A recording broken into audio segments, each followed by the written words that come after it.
Hello and welcome to a special episode of Jorgy'S Stripping the Dipping podcast. I'm your unusual co-host, F1 Blag, and today we've got a returning guest. So last season, season one, episode 74, so the penultimate episode of last season, it was around this time of year. It was cold in the UK, but this guest was smugly dialing in from Florida. Since then, he's returned to the UK and scored 10 podiums in the GB4 series in the UK. UK's equivalent to Formula 4 for Fortec Motorsport. So without further ado, welcome back, the warm-weathered Colin Queen. How are you doing? Yeah, I'm doing just fantastic, Blag. Thank you guys so much for having me on again. It's a pleasure. Well, tell us, what's the temperature where you're with us, just to annoy our listeners? Well, unfortunately today it's a bit chilly and windy. I went for a walk on the beach this morning and I had to wear my sweater, so not the best, but it's much better than England, I'll tell you. Much better.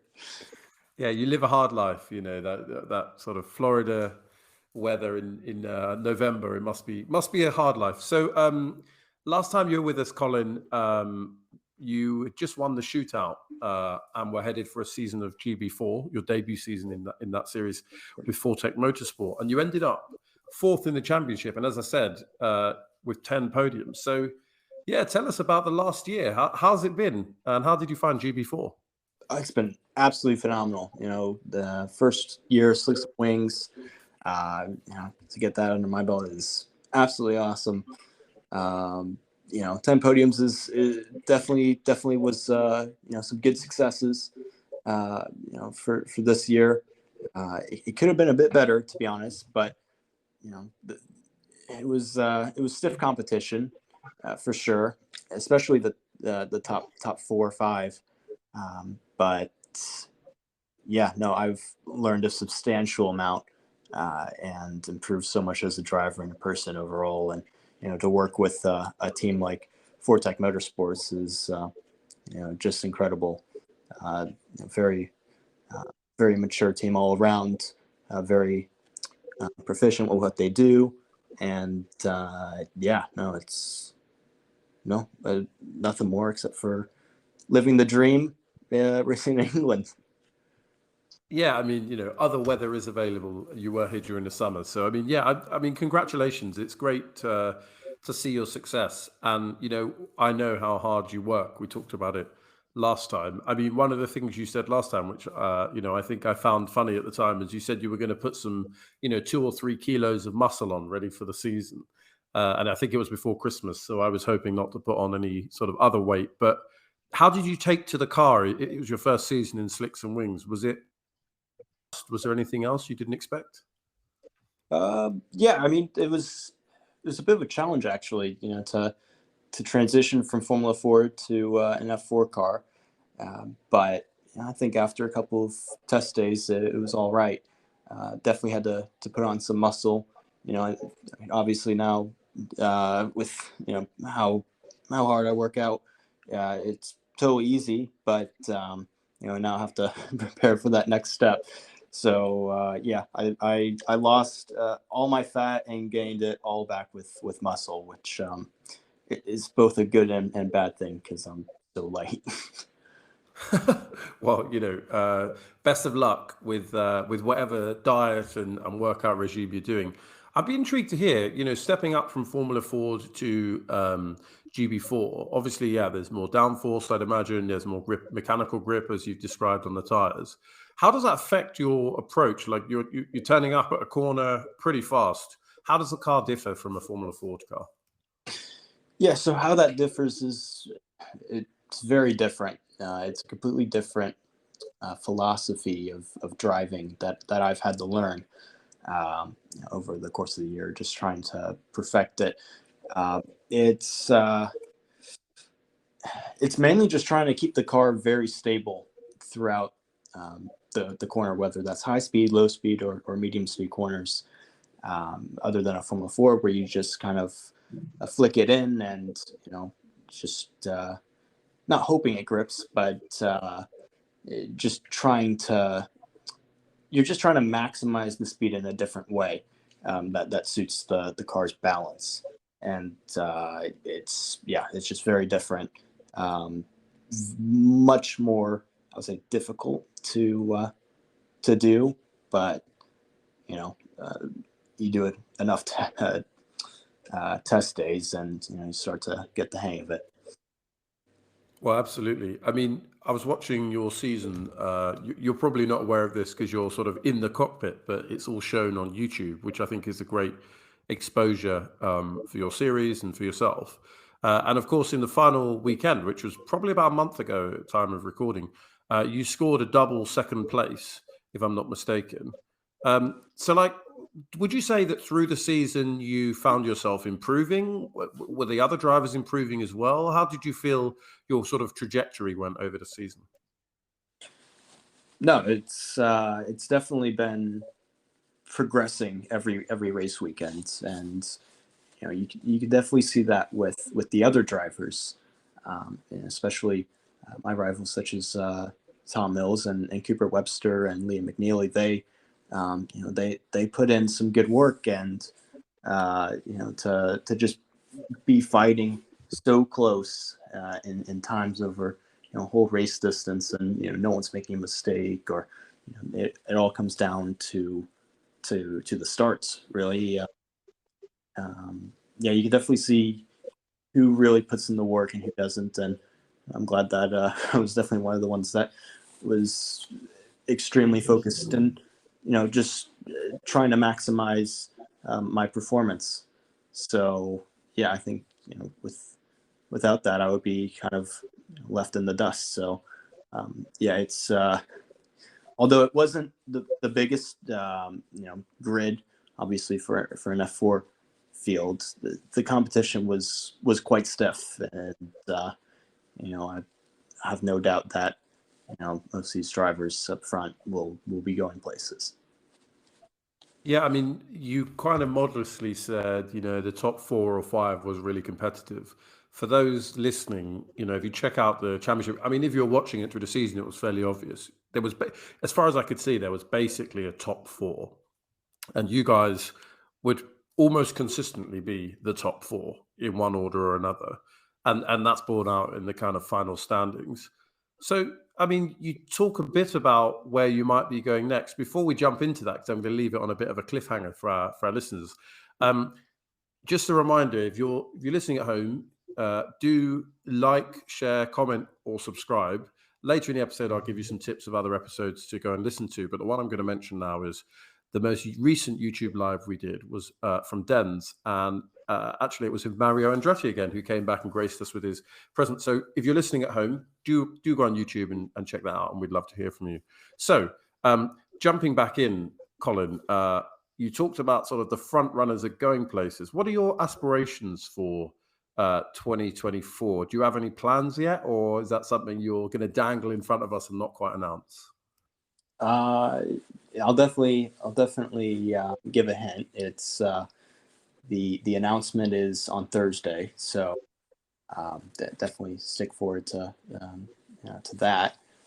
It's definitely exciting, with what I'm doing next year, and I'm very hopeful for the future, and so excited with where I'm going. So that's Wow. that's what I have to say about that. You should write, like in TV shows, they're often just before the break, they do a cliffhanger. Like, I think our listeners are going to be, is it colinqueenracing.com? I think that's your website. Yes, it is. Um, yeah, they're going to be looking at that website as soon as they listen to this, because this will come out after Thursday. They're going to go to colinqueenracing.com or look you up on Twitter. And then went to. So future human beings, I'm jealous of you because you'll be able to find out immediately. We'll all wait and hear on Thursday, but you sound excited. So yeah, I can't wait to hear. Awesome. Oh, it's great. Thank you, Brilliant. guys. Well, look, on that, we have a little bit of a sort of short question which we ask our guests, which is, we're not asking you to tell us where you're going next year, but it's called the Hot Lap Challenge. So you can pick any car and any circuit that you would like to drive in your sort of wildest dreams. So how about that? Hot Lap Challenge, any car, any circuit. Which one do you pick, Colin? That's an easy one. F3 Macau. that's top of my list at the moment. So Okay, well, I won't be rushing out and buying my flights to Macau just yet, but who knows? On Thursday, I might have another reason to. So let's see. But yeah, what a classic race! I hope you get to realize that dream. I really do. I hope so too. No, I watched the race last weekend or 2 weeks ago, and what an amazing venue! What an amazing race! They definitely put on a show. It's on the edge of your seats pretty much the whole time. Yes, it's a really interesting one with that because obviously we love motorsport. You even more than me. You're sort of pursuing a career, but we know about Macau. But I think that Macau permeates kind of culture much more than I guess other Formula 3 level races. Would you put that down to the track? Is it that the cars are nimble enough to kind of compete on a circuit like that? What do you think it is about Macau that jumps out? Yeah, I would definitely put it down to the track. Obviously, the FIA3 cars, and it's a beast of a car. It's you just look at it. It's just incredible of what speeds they can do with what they have. It's also it's a racer's dream. It's at least a single seater driver's dream to race there, and just having the honor of competing there, and if you win, you go down in history, and it's like the Monaco or Indy 500 of F3 or the juniors category. So no, that is the race I want to do at Wow, the moment. brilliant. Well, we'll delve in a little bit about where you want to go in the longer term later. But actually, I wanted to talk to you about something that we almost skipped over last time, and that was my accident. We talked a little bit about the partnership that you have with Children's Hospital of Los Angeles, and you revealed that you were born with a congenital heart defect, if that's the right term, and Yeah. it seems like you're the only driver, at your level that has that and has achieved the success you have. Could you tell our listeners, do you think that that's made you more determined, and do you think it's important that people see role models such as yourself thriving and succeeding? Yeah, well, I've always, I've been living with it my whole life, and at times I don't really see myself as different from other people. But if you do look at it, I believe I am sort of a role model, and I need to advertise myself in that way. And if I think being that much more determined to inspire kids or even just everyone as a whole, it's great. I think it's one thing that I want to do. I need to do as an ambassador, to give back. That's what I believe in. Yeah, I mean, it's inspiring to hear, and I wish you every success in that. Do you find? I know your family sort of moved from West Coast to East Coast, but have you been back to the hospital regularly? Sort of obviously since childhood. Sort of, what's your relationship with that hospital now? Yeah, so I go back for yearly checkups every November. So I went back to LA about 2.5 weeks ago for the checkup. So it's always great to go back and see all the people that I've known for years, and all the doctors. And yeah, no, every time I go back, it's something special for me. Uh, and I always wish to stay longer. Uh, but yeah, no, new life in Florida. So yeah, don't have the only don't have the luxury of going to LA every week or two, but that's all right. It's it's a special little thing.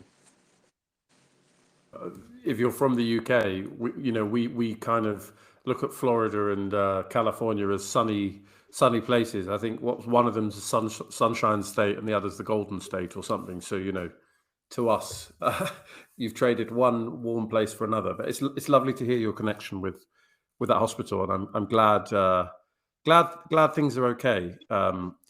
In fact, because I'm known for my research, I went on to colinqueenracing.com and I saw that it's actually your birthday coming up soon, if I'm not mistaken, in the month of December. Yeah. Any big plans for that birthday? I think you're turning 19. Is that right? Yes, I am. I don't have any plans actually as of yet, but no, I'm happy to turn 19 and start another new year, new journey. That'll be great. Yeah, I mean, I don't know if I even mentioned it on the last episode. I kind of implied that you were quite young, but what you've achieved so far, and you're only 18, certainly it's extremely inspiring.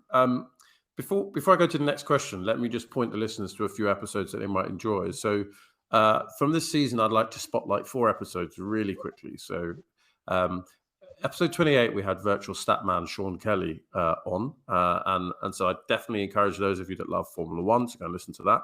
Similarly, on episode 19, I think it was Dr. Obbs interviewed Jost Capito, the former leader at Williams before James Vowles took over. Episode 4, we had Aldous. So if you love your YouTube content or want tips on how to make it big in social media, have a look there. But the one that I'd mentioned, because I think there's a relevance here to Colin, Brian Herter, episode 5. Go and look that out. Season 2, episode 5. Fantastic episode with Brian reminiscing on the old days of kart, or Champ Car as it was, and obviously then his success as a team owner and on the pit wall. So I'd encourage you all to listen. Send us your suggestions for guests, and who knows, Georgie might let you come on the show and ask the guest if you are successful. So before sort of moving on, and I hinted at this earlier, your website says that you kind of have some dream of heading to IndyCar at some point. Is that the destination, or is that a bit of a silly question? Like you'll take IndyCar, you'll take F1, you'll take any sort of elite motorsport. Where's your dream to end up? Well, I definitely take F1 over IndyCar, but IndyCar has always been a dream for me. It's been the dream for me, and just seeing all the kids over the years. As you mentioned, Brian Herta, right? When I was it kind of made me reminisce on my early kart days when I was in kid karts, and Colton was at the local track we always went to testing with Buddy Rice, and just doing laps and laps. We were the only 2 people there at times, and to see him now in IndyCar and how well he's done, I definitely want to follow in his footsteps. And that's always been my dream since I was a little kid. IndyCar certainly had an interesting season in 2023. Maybe if last season you had 4 or 5 drivers going into the final race with a shot at winning the title, this season it was really clear from about the midpoint that Alex Palou had run away with it. Do you have do you have a chance to watch IndyCar when you're in the UK? It's on quite late. Did you keep up with the season this year? I did, not to an amazing extent. I don't think I can tell you everything about the season, but it was fun to watch. I always watch the replays on NBC, and no, it's just awesome always seeing the racing, how close it is.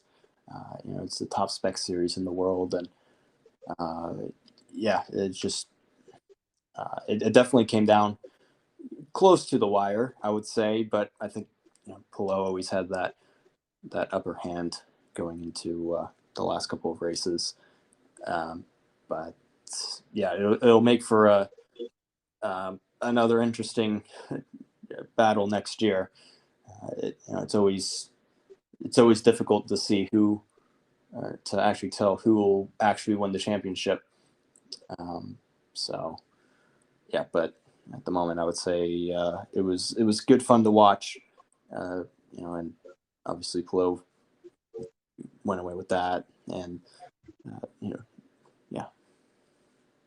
Absolutely. I mean, watching that season, it's sort of one of those fascinating things where, as you say, race weekend to race weekend, you'd have a different winner, you'd have a different car that just had the package.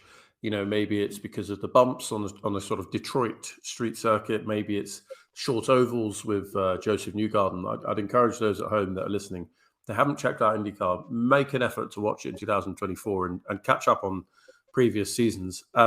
Obviously, the favorite of the show, Colton Herta, didn't have his best season last year, and the Andretti Global car, as it will be called next year, they've got something to prove. What would you put down? What would you put it down to? Colton's season. Obviously, I know you didn't watch every single race, every minute, but did you get a sense of the struggles that he was going through? Yeah, I think it was a quite difficult year for Andretti as a whole. I would say the top driver of the year, who actually really impressed me was Kyle Kirkwood. I think he get 2 wins I this year, Yeah. and so yeah, he performed really well. He definitely outperformed Colton and Roman, but I think having the Andretti global name for next year, they definitely have something to prove. And with Michael trying to get into to F1, it's they definitely need to up their game just a little bit more. I mean, it's an interesting one because when I saw, clearly you've got Penske at the very top and alongside Chip Ganassi Racing, and for some reason it took someone pointing out to me that those two are really the established top teams, and then your sort of McLarens and Andretti's are close, but the next level. I hadn't really appreciated that because I like Alexander Rossi. I listened to his podcast. He's obviously briefly in Formula One and won Indy 500.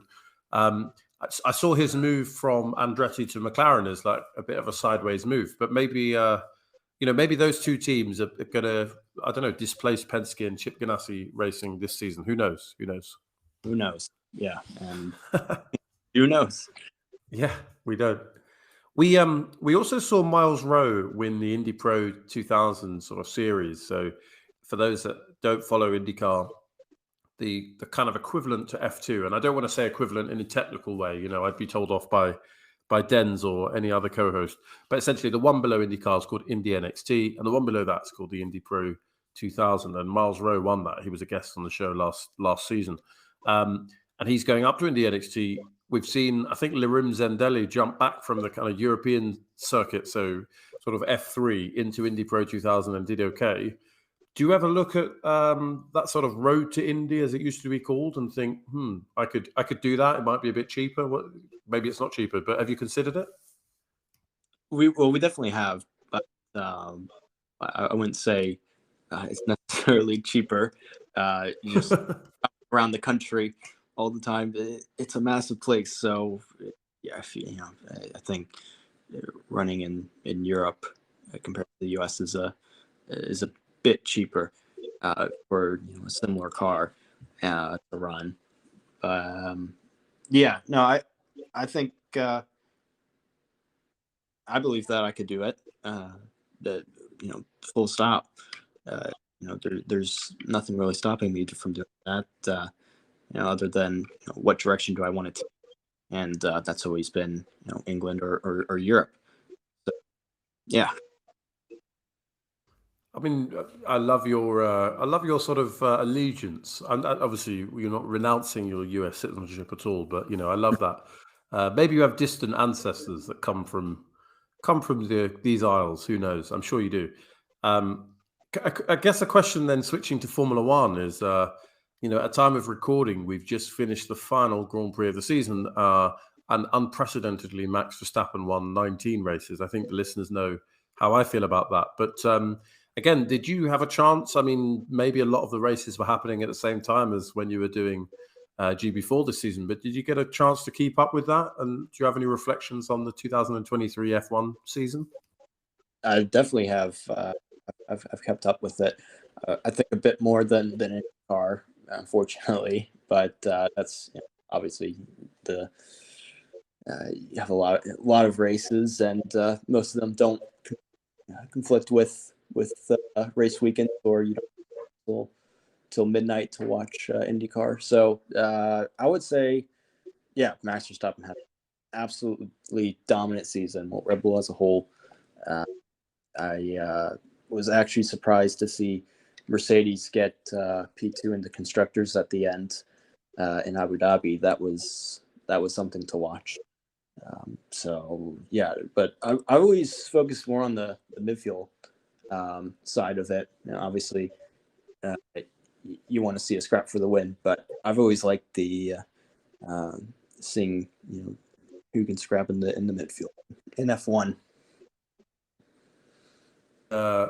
It's funny you should say that, because I was listening back to the episode you and I did last season 1, episode 74, and we had a game of taxi, dinner, avoid, and yeah, you decided to avoid Valtteri Bottas, and it was I'm exaggerating now, but you were sort of saying that perhaps he was a bit of a bit dull, I suppose. Who knows? Maybe go back and listen. Maybe that's a harsh assessment. But in the midfield, perhaps, do you have a sort of driver that you were rooting for this season that you wanted to, obviously not Valtteri Bottas, that you wanted to see come out on top? Yeah, it was definitely Fernando Alonso for sure. He's always been a favorite of mine, ever since I started watching F1. And yeah, I mean, he's always, to be the age he is, and to be doing the things he is doing, just a feat of its own. And yeah, it's unfortunate that Aston Martin didn't really perform in the last half of the season. But yeah, no, it was fun every time I was in Silverstone, and I would see Fernando get third or second on the way home. I would just honk my horn at the factory. So it was fun. Yeah, I went to Silverstone for my birthday in September, and yeah, the Aston Martin factory is literally just as you're driving out. So yeah, you're quite close. So it is interesting. Like, Alonso put in some really good performances. There were a few moments where I want to say, was it Interlagos? He had that wheel-to-wheel battle with Checo Perez, where he was defending from Perez for maybe 10 laps or so, maybe a bit longer, and then obviously got overtaken by Perez, but took him back on the final lap. You're right; it's an incredible feat. Do you think that Aston Martin can give him a package next season that can see him have an equally successful season? He obviously finished P4 ahead of I think both Ferraris. Do you think he could repeat that? I don't see why not. Aston just has to put a good package together. Yeah, and obviously we'll see for the future in 2026. I don't think there's going to be an F1 for 2026, but with the new regulations in the next few years, it could definitely shape a lot of things around. But for next year, who knows? Anything could happen. Yeah, I mean, I think there was a rumor at some point that Alonso had been linked with the Red Bull seat when Checo Perez's future looked in doubt. But it's one of those things, I'm obviously joking a little bit, but when you might start a rumor about yourself and then say, oh gosh, I hate all this speculation and these rumors. So, it would be a good seat for him to end up in, I suppose. Yeah, well, I don't think the Red Bull seat would ever favor him. Red Bull known to pick younger drivers to replace others. Obviously, you have Perez is the outlier. He's been racing since 2011, 2012. So, yeah. Absolutely. I mean, so actually talking about one of the younger drivers in Formula One, looking ahead at to 2024, I think, and I might be confused here because I thought mid-season Williams had confirmed this seat, but I heard that the only seat that's yet to be confirmed is that of Logan Sargent for 24. But I might be getting that wrong. I don't know. But he scored his first points at Kota. There were a few cars that were obviously excluded, so he got his first points. I wonder, have you ever met Logan? And obviously he had a tough year. But what do you do as a driver to try and take the pressure off yourself if you've had a couple of bad results? Yeah, well, I've never really been in that scenario as per se. As Logan, obviously that's a completely different level of competition. Um, you know, I think he definitely started to improve at the end of the season. Obviously, it's will he get the seat or not? I don't know. I did hear some rumors that he was confirmed, but I never saw anything after that. But yeah, no, it's a difficult scenario to process as a driver at that type of level. Yeah, absolutely. And, so it was Teo Porcher came away with the F2 championship. This could be the second or third year in a row, I suppose, if you count Piastri, that a Formula 2 champion hasn't been promoted directly into Formula 1 if he doesn't get the Williams seat, which looks unlikely as it stands. So, it's interesting. I guess it'd be interesting in your opinion on that flow of talent. What could be done to improve it if we're not seeing Formula 2 drivers progress from F2 into F1? Yeah. I mean, usually, as you said, over the past 3 years, there hasn't been any driver that's gone directly to F1. I think, except for Jorgy'S. But yeah, no, I don't know, it's difficult because you could say the same with IndyCar. With people getting older, as you've seen with a lot of the drivers actually in IndyCar, they haven't left. A lot of young talent is still trying to get there, but there just hasn't been any seats. And in F1, it's kind of a similar story where it's just when do we drop someone for new talent? And no, I think it's very difficult to try and fix that. It's kind of just luck at that point. It's just seeing the stars have to align perfectly for that. I think it always has been that way. So.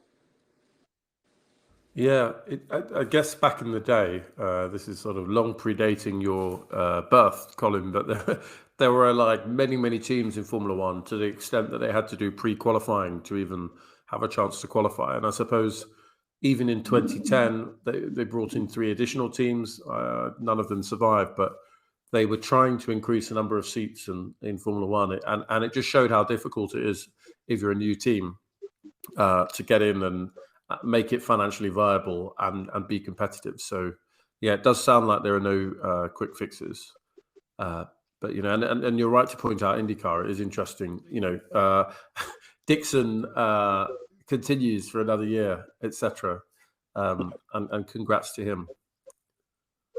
Yeah, I would put him on the same level with Fernando. I think if you put him in an F1 car, he'd do just fine. So yeah, he's definitely one of the greats out there that just never had the opportunity to compete at the highest level. Yeah, I'd be intrigued. Like they have the what is it called? Like is it the World Cup or what's it called? The Cup of Champions or Race of Champions, where they bring all of the nationalities together. Yep. It would just be interesting to see, the best IndyCar drivers in a similar vehicle or in a Formula One car, and just to see what happens. I'd be really intrigued with that. Definitely, no, they I think they had that in the past. I think 10 years ago or something, but they need it back. Yeah, absolutely. I'd love to see how they could do, because it would settle a lot of arguments, polite arguments that we have. So before we get to the kind of final segment, just an invitation to those listening. If you've made it this far, don't forget to look us up on social media. We're at Strip the Dip on pretty much every platform you can imagine. Give us a comment. Tell us what you think. And for Denz's birthday in October, I got a custom-made Stripping the Dipping T-shirt for him, which he wore in the Andretti episode. So go and check that out. And who knows, in 2024 we might start doing that. So last time we spoke, Colin, you were, I think, in West Palm Beach in Florida, but we talked a little bit about your life in Northamptonshire and some of the oddities of yeah, I guess being a guy from the US. You were doing homeschooling, but living in the UK.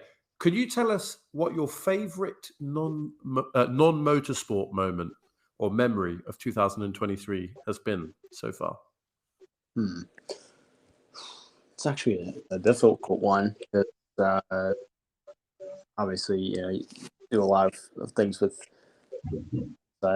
all my social life is in England. Non-motorsport. Sorry.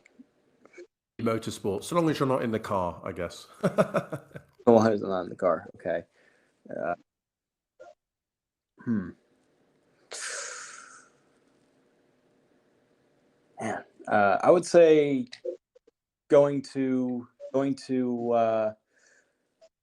well, not just living in England. I was going to the Netherlands. Was definitely a cool experience. That was definitely one of them. Obviously, I went out for the GB3 race out in Zandvoort to support the team, but I spent a couple of days by myself just traveling the country, and it was absolutely incredible. The people were so nice. The culture's really cool, and great architecture. Just the whole 9 yards, really. That was definitely a takeaway moment from 2023. Yeah, that wasn't. I don't think that was long ago, right? Was that in October that GB3 were in Zandvoort, or was there another round there? Yeah, it was in October, I believe. Yeah. Did you get to Amsterdam? Did you get to the capital? How was it? Yeah. Spent a day or two in Amsterdam. It was a really cool city. A lot of cool shops. You could get anywhere really easily. It's really small.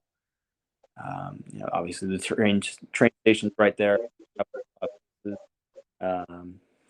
And visited the. That was really cool. Spent a night out with some friends, and yeah, it was awesome. So it was definitely a highlight. Getting back to Europe, a true Europe since 2018. I just haven't had the time over the past 2 years. And I was like, okay, I have to go this year. Oh, well, without speculating too much, maybe you'll be driving a bit more or visiting Europe a bit more with your day job in 2024. Who knows? Maybe so. Fantastic. So, two questions before we bring things to a close. So, first of all, do you have any sort of final messages that you want to leave the listeners with? And obviously, where can people find you on your socials? Yeah, well, it's all on my Instagram and my my website at Colin Queen, ColinQueenRacing.com. Obviously, my Instagram is Colin111. And yeah, no, everything's really accessible everywhere. So brilliant. Well, we'll definitely continue to follow you and wish you all the best. And I cannot wait till Thursday to hear your announcement and where you're going to go. The final question, which is the most important. Last time we discovered, that while you're perfect in almost every way, you admitted to the sin of liking pineapple on pizza. So I suppose the question this season is, have you seen the error of your ways and do you repent of your sins? well, yeah, I haven't.